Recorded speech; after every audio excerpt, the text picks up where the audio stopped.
أعوذ بالله من الشيطان الرجيم بسم الله الرحمن الرحيم أفوض أمري إلى الله إن الله بصير بالعباد. السلام على المهدي الذي يملأ الأرض المكستن كما ملئ المجار. اللهم صل على محمد وعلى محمد وافعل بما أنت أهله. اعوذ باللہ من الشیطان الرجیم بسم اللہ الرحمن الرحیم. آج جو ہم مسئلہ ڈسکس کریں گے وہ مسئلہ ہے کہ آیا ہم چاند کی نشانیوں سے اندازہ لگا سکتے ہیں؟ چاند کے قرائن کے اعتبار سے ہم یہ اندازہ لگا سکتے ہیں کہ پہلی تاریخ ہوئی یا نہیں ہوئی؟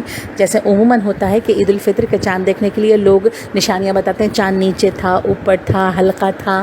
آیا یہ تمام چیزیں چاند کے لیے معیار ہو سکتی ہیں یا نہیں ہو سکتی ہیں؟ یا چاند کا زیادہ دیر ٹھہرنا، دیکھیں اکثر لوگ یہ بات کر رہے ہوتے ہیں آپس میں کہ چاند کافی دیر تک موجود تھا.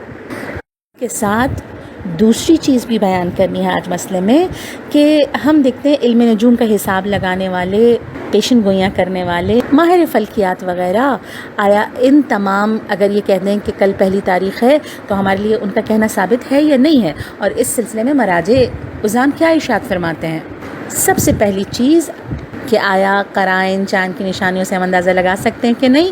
سستانی صاحب کی توضیح میں مسئلہ نمبر 1704، چاند کا آسمان پر بلند ہونا، دیر سے غروب ہونا یا چاند کے گرد حلقہ ہونا اس بات کی دلیل نہیں ہے کہ یہ دوسری کا چاند ہے یا سابقہ رات چاند رات تھی. اسی طرح آیت اللہ خامنائی صاحب ارشاد فرماتے ہیں چاند کا چھوٹا ہونا، نیچے ہونا، بڑا ہونا، باریک ہونا. اکثر لوگ یہ حساب لگا رہے ہوتے ہیں نا، بہت باریک تھا، نیچے کی طرف تھا. یہ تمام آیا ہمارے لیے دلیل بن سکتا ہے یا نہیں؟ آپ ارشاد فرماتے ہیں یہ تمام امر شرعی دلیل نہیں ہے کہ وہ پہلی رات ہے یا دوسری رات ہے. تو پھر مجھے کس چیز کو دیکھنا ہے؟ آپ دیکھیے دونوں کے مسئلے میں ایک چیز مشترک ہے، یقین. ایسی چیز جس سے یقین حاصل ہو جائے، اطمینان حاصل ہو جائے. یقین و اطمینان کا حاصل ہو جانا، اس کے لیے اگر حاصل ہو گیا تو اپنے علم پر عمل کرنا چاہیے.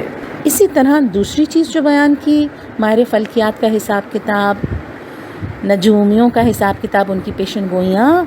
تو سستانی صاحب ارشاد فرماتے ہیں کہ علم نجوم والوں کی پیشن گوئیوں سے پہلی تاریخ ثابت نہیں ہوتی، مگر یہ کہ انسان کو یقین و اطمینان پیدا ہو جائے. دیکھیں بات پھر وہیں پر آ رہی ہے، یقین و اطمینان. اگر یقین و اطمینان پیدا ہو جائے تو اس پر عمل ضروری ہے. اچھا، یہ مسئلہ توضیح المسائل میں موجود ہے، 1073. اگر کوئی رجوع کرنا چاہے تو رجوع کر سکتا ہے.